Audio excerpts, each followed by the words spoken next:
वाराणसी के hotel Clark में Ghazipur literature festival 2025 का आगाज हुआ। साहित्य एवं कला के इस मंच पर देश की कई नामचीन हस्तियां मौजूद रहीं। 3 दिवसीय इस भव्य आयोजन का उद्घाटन भारत एक्सप्रेस के सीएमडी और एडिटर इन चीफ उपेंद्र राय ने दीप प्रज्वलन करके किया। देश विदेश की नामचीन हस्तियों की मौजूदगी में जैसे ही लिटरेचर फेस्टिवल का उद्घाटन हुआ, सभागार तालियों से गूंज उठा और फेस्टिवल का माहौल पूरी तरह से सांस्कृतिक रंगों में डूब गया। देखिए, छोटी जगहों पे जब आप कोई बड़ा कार्यक्रम लेके आते हैं तो लोग सोचते हैं कि ये कार्यक्रम हमने दिल्ली में सुना था, चलो बनारस चूँकि प्रधानमंत्री जी की कॉन्स्टिट्यूंसी है तो बड़ा शहर बन गया। जयपुर लिटरेचर फेस्टिवल, कुछ इवेंट जैसे जश्न रेख्ता, कुछ जो साहित्य से जुड़े कार्यक्रम हैं वो माइलस्टोन बना चुके हैं, बड़े हो चुके हैं। जैसे साहित्य आज तक हमारा चैनल है, देश का बड़ा चैनल है, वो करता है। लेकिन गाजीपुर जैसी जगह पे जो ABC जो कहते हैं, tier A, tier B, tier C, किसी टीयर में आता ही नहीं। लेकिन हमने सोचा और रूप प्रारूप बन गया। पूजा और विवेक ने प्रस्ताव रखा और मैंने इसको अप्रूव किया और मुझे लग रहा है कि बहुत ही अच्छा आयोजन होने जा रहा है। इसके उद्घाटन सत्र के लिए साउथ अफ्रीका के हाई कमिश्नर स्वयं पधारे हैं अपने परिवार के समेत, और भी देशों के लोग हैं। साउथ अफ्रीका के राष्ट्रपति के एडवाइज़र आए हुए हैं। ये सभी लोगों का संबंध कहीं न कहीं गाजीपुर से है। जितने Trinidad Tobago, Guyana, South Africa, इन सब कंट्रियों में मुझे कभी न कभी जाने का मौका मिला और सरकारी डेलीगेशन में जाने का मौका, ये मेरे लिए सौभाग्य की बात है। और गिरमिटिया मजदूर बन के लोग गए और वहाँ से इस लिटरेचर फेस्टिवल के ज़रिए हम लोगों को जोड़ पा रहे हैं।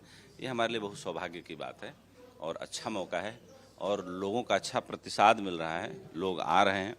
थोड़ी देर में हम इसका उद्घाटन करेंगे लाइटिंग लैंप के साथ। और मैं कह सकता हूँ, मुश्किल तो देखो हर काम में आती है, मुश्किलों का ध्यान नहीं रखना चाहिए, सफलता की तरफ नज़र होनी चाहिए। बिल्कुल सर। और देखिए, खास तौर से युवाओं की बात करें तो हम देख रहे हैं कि आजकल का युवा भटकता हुआ नजर आ रहा है। 30 सेकंड की रील देखकर सोचते हैं कि अपनी पढ़ाई पूरी कर लें और अपने समय को बिता लें। ऐसे में आप युवाओं के लिए क्या संदेश देना चाहेंगे, किस तरीके से उनको प्रोत्साहित करना चाहेंगे कि वो ज्यादा से ज्यादा साहित्य से जुड़ें? मैं नहीं मानता कि युवा भटकता हुआ नजर आ रहा है। ये एक आदत की बात है कि रील ज़्यादा देखते हैं, लेकिन मैं कहता हूँ कि आज का युवा पहले की तुलना में ज़्यादा अच्छा है। वो एक फुली मेडिकेटेड दुनिया में पैदा होता है। जिस दिन उसकी माँ कंसीव करती है उस दिन से उसकी डिलीवरी तक उसकी जो पूरी जीवन ऊर्जा है वो पूरी की पूरी बची रहती है। पहले जब बच्चा पैदा होता था तो कम से कम 4 बीमारियां निश्चित रूप से उसको होती थी और उसकी जीवन ऊर्जा समाप्त हो जाती थी। वो एक स्वस्थ हेल्दी नागरिक नहीं होता था।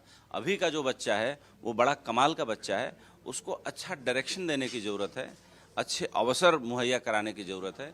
देखो, मैं हमेशा एक बात आजकल कह रहा हूँ अपने संबोधनों में कि माँ बाप बच्चा पैदा करने का अवसर तैयार करते हैं। आत्मा कहाँ से आती है, सोल ने कहाँ से उसमें प्रवेश किया, ये अभी तक दुनिया में लाख वैज्ञानिकता और ज्ञान विकसित हो गया हो, लेकिन अभी इस बारे में कोई नहीं बता पाया।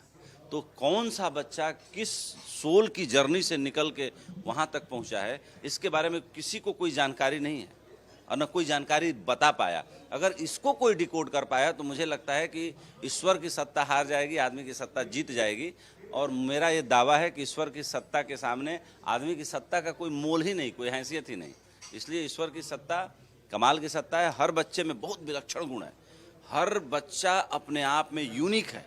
हमारे अंगूठे के बायोमेट्रिक से यानी निशान से किसी दुनिया के किसी दूसरे आदमी का निशान नहीं मिल सकता। हमारी रेटिना स्कैनिंग से दुनिया के किसी आदमी की रेटिना स्कैनिंग नहीं मैच कर सकती। आप सोच के देख सकते हैं कि परमात्मा की कोडिंग क्या है। तो मैं कह सकता हूं कि मोटिवेट करने की ज़रूरत है। और अच्छा साहित्य डिजिटल मीडिया पे भी अवेलेबल है, इंस्टाग्राम पे भी है, फेसबुक पे भी है, ट्विटर पे भी है, और भी सोशल मीडिया प्लेटफॉर्म्स हैं उन पे भी है।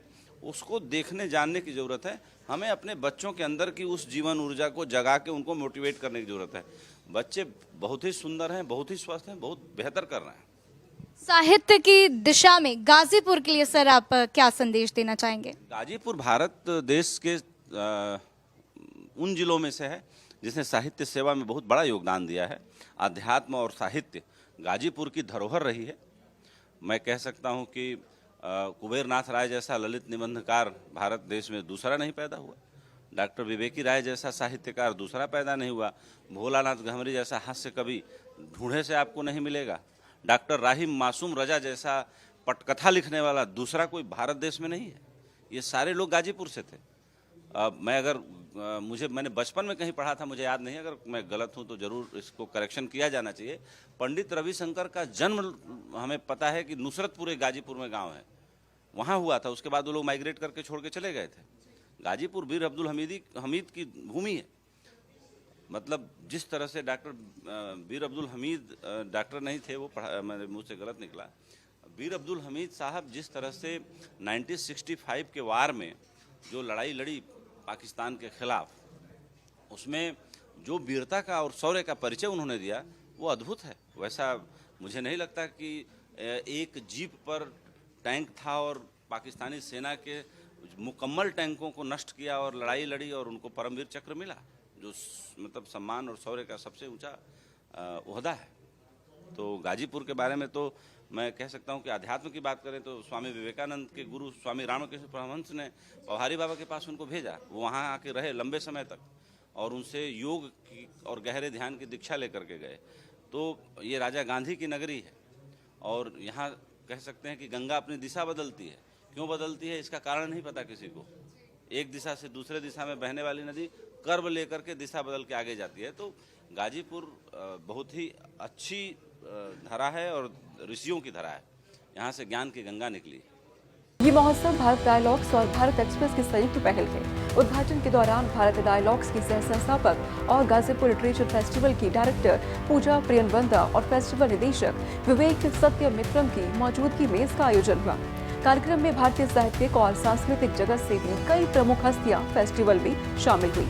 वरिष्ठ साहित्यकार अनजान श्रीवास्तव, जानी मानी लेखिका नीरजा माधव, लेखक मृत्युंजय सिंह, कवि व्योमेश शुक्ल, भोजपुरी साहित्य की पहचान मनोज भावुक, सी वोटर के फाउंडर यशवंत देशमुख, बनारस हिंदू विश्वविद्यालय के कुलपति डॉक्टर अजीत चतुर्वेदी और पद्मश्री सम्मानित संगीताचार्य डॉक्टर राजेश्वर आचार्य और बीजेपी प्रवक्ता कार्यक्रम में शामिल हुए। देखिए, आदरणीय प्रधानमंत्री नरेंद्र मोदी जी स्वयं साहित्यकार हैं और साहित्य को भविष्य की पीढ़ी जो भारत को 2047 में विश्व के सशक्त राष्ट्र के रूप में विकसित करने का जो आदरणीय प्रधानमंत्री जी का संकल्प है, उस संकल्प को साकार करने में जो सर्वाधिक प्रमुख भूमिका है वो युवाओं की है।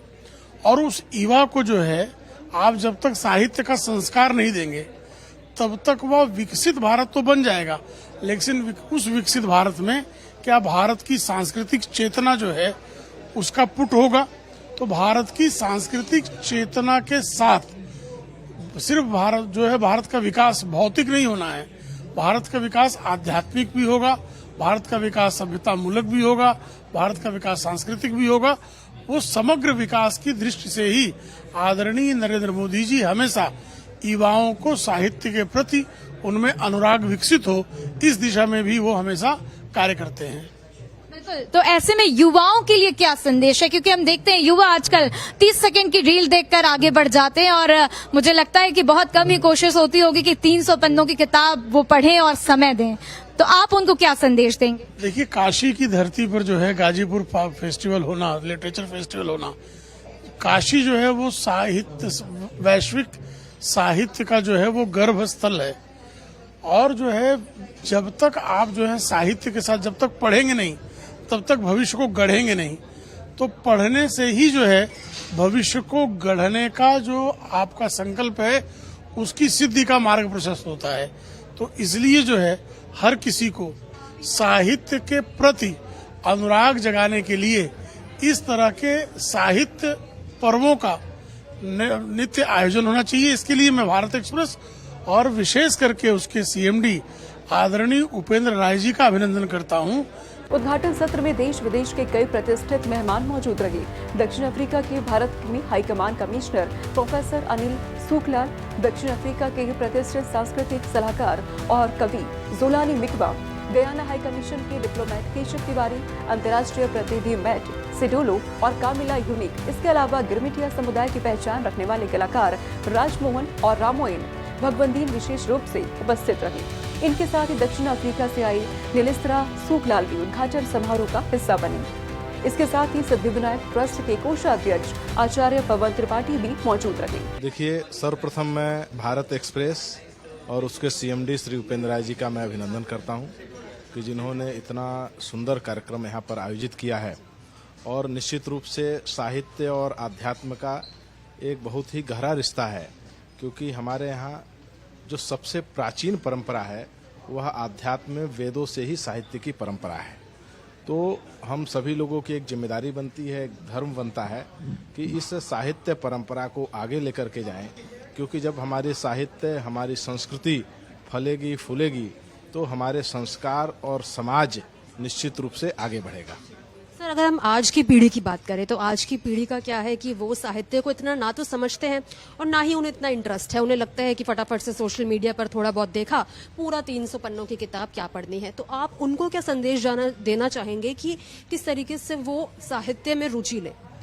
देखिए, साहित्य निश्चित रूप से जब तक आप पुस्तक नहीं पढ़ते हैं, क्योंकि पुस्तक में ही विद्या का वास होता है, तो जब तक आप पुस्तक नहीं पढ़ेंगे, गहन अध्ययन नहीं करेंगे, तब तक आप साहित्य को भी नहीं समझ सकते हैं, भारतीय संस्कृति को नहीं समझ सकते हैं, अपनी सभ्यता को नहीं समझ सकते हैं। और कोई भी समाज और किसी भी व्यक्तित्व का जो निर्माण होता है वह बिना गहरी समझ के और बिना साहित्य को और अपनी परंपराओं को जाने नहीं हो सकता है। इसलिए अपनी परंपराओं को भी जानने के लिए हमें साहित्य का अनुभव करना चाहिए, अध्ययन करना चाहिए। और आजकल की जो नई पीढ़ी है, रील वाली पीढ़ी है, उनको रील पर समय अपना समय कम करें और साहित्य को समय ज़्यादा दें, पुस्तकों को समय ज़्यादा दें, तो निश्चित रूप से उनका भी विकास होगा और समाज भी आगे बढ़ेगा। लिटरेचर फेस्टिवल का सभागार सुबह से ही जानी मानी शख्सियतों से भरा हुआ था। साहित्य और सांस्कृतिक से जुड़ी संस्थाओं, विश्वविद्यालयों, स्थानीय लोगों और युवाओं की बड़ी संख्या में मौजूदगी रही। उद्घाटन के बाद पहले दिन फेस्टिवल की थीम जड़ों की ओर को केंद्र में रखते हुए सभी अतिथियों ने अपने वक्तव्य दिए। फेस्टिवल का मुख्य कार्यक्रम 8 और 9 नवंबर को गाजीपुर में आयोजित होंगे, जहां पैनल डिस्कशन, वर्कशॉप, सांस्कृतिक प्रस्तुतियां और गिरमिटिया विरासत पर विशेष सत्र का आयोजन किया जाएगा।